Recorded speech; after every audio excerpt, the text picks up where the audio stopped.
ميم ذلك الكتاب لا ريب فيه هدى للمتقين الذين يؤمنون بالغيب ويقيمون الصلاة ومما رزقناهم ينفقون والذين يؤمنون بما أنزل إليك وما أنزل من قبلك وبالآخرة هم يوقنون أولئك على هدى من ربهم وأولئك هم المفلحون وإلهكم إله واحد لا إله إلا هو الرحمن الرحيم الله لا إله إلا هو الحي القيوم لا تأخذه سنة ولا نوم له ما في السماوات وما في الأرض من ذا الذي يشفع عنده إلا بإذنه يعلم ما بين أيديهم وما خلفهم ولا يحيطون بشيء إلا بما شاء وسع كرسيه السماوات والأرض ولا يؤوده حفظهما وهو العلي العظيم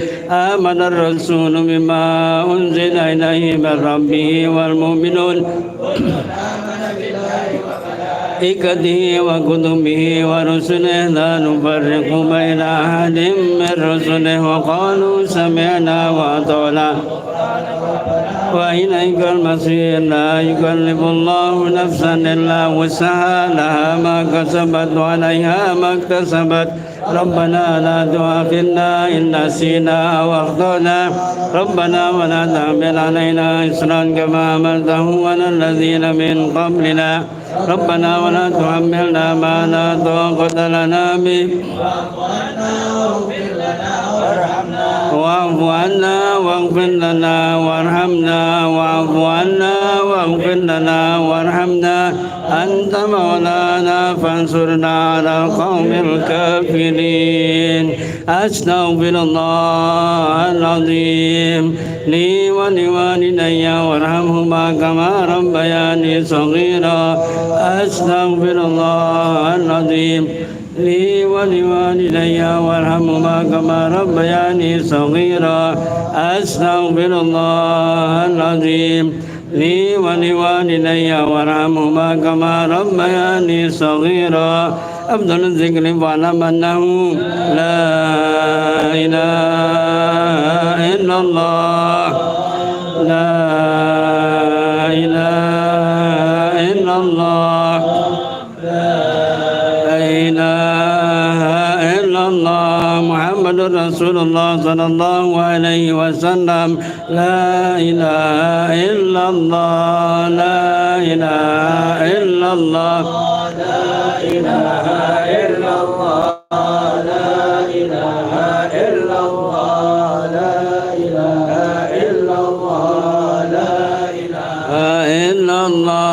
لا إله إلا الله لا إله إلا الله لا إله إلا الله لا إله إلا الله لا إله إلا الله لا إله إلا الله لا إله إلا الله لا إله إلا الله لا إله إلا الله لا إله إلا الله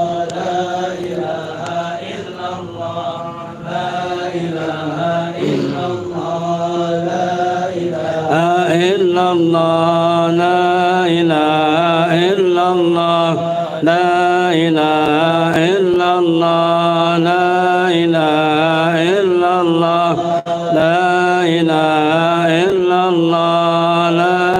إله إلا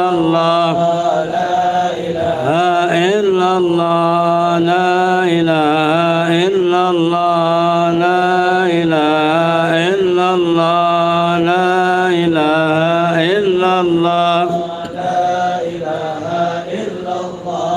لا إله إلا الله لا إله إلا الله لا إله إلا الله لا إله إلا الله